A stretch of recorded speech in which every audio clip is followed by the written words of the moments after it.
Hi, my name is Terry Wheelock, and welcome to the American Ideal. On this show, we will discuss the ideals and issues that this nation of we the people were founded upon.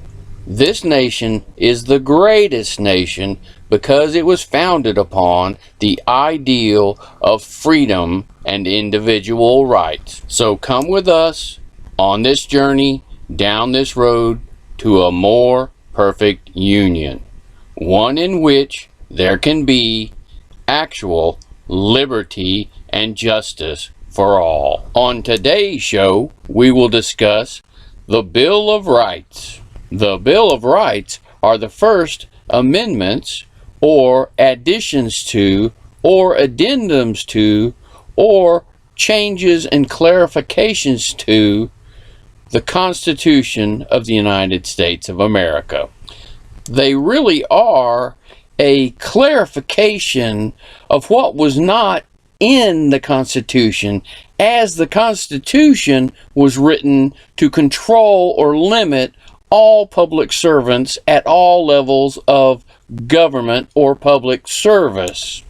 The Bill of Rights is actually the second enumeration or explanation or written codification of the rights of a citizen of the United States of America, not to be confused with the privileges of public servants under the Constitution of the United States of America. It must be understood that the Declaration and the Bill of Rights are the source of our rights, not the Constitution. The Constitution was written by we the people to limit public servants. The Declaration and the Bill of Rights were written to protect the citizens from overzealous public servants. People need to understand that your rights are not derived from the Constitution. Your rights are enshrined within the Declaration and the Bill of Rights. And these rights are not all enumerated. You retain the unwritten, unspoken rights of a citizen of the United States of America.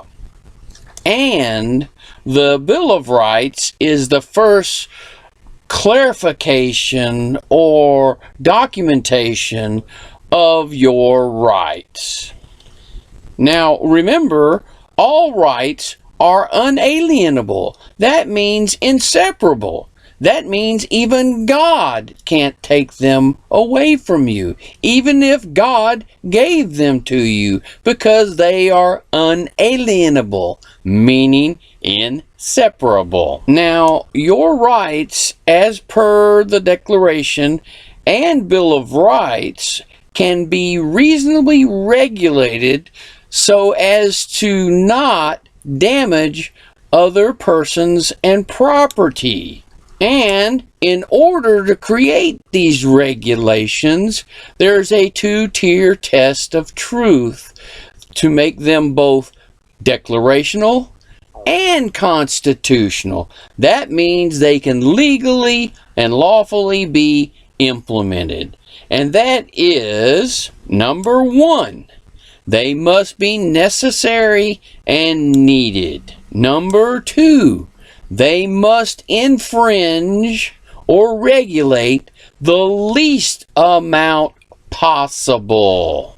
The reason for these tests was to ensure that no public servant at any level of public service would infringe upon your rights, but only reasonably regulate your rights so that you could pursue your happiness, your life, and your liberty, freedom, so that everyone, every citizen, could have actual liberty and justice for all. The Bill of Rights was this first documentation of that other than what is contained in the Declaration of Independence. The Bill of Rights was the first documentation or clarification by documentation that the rights of the citizens are above the public servants of the nation, that they will abide by the Constitution so that our rights reign supreme.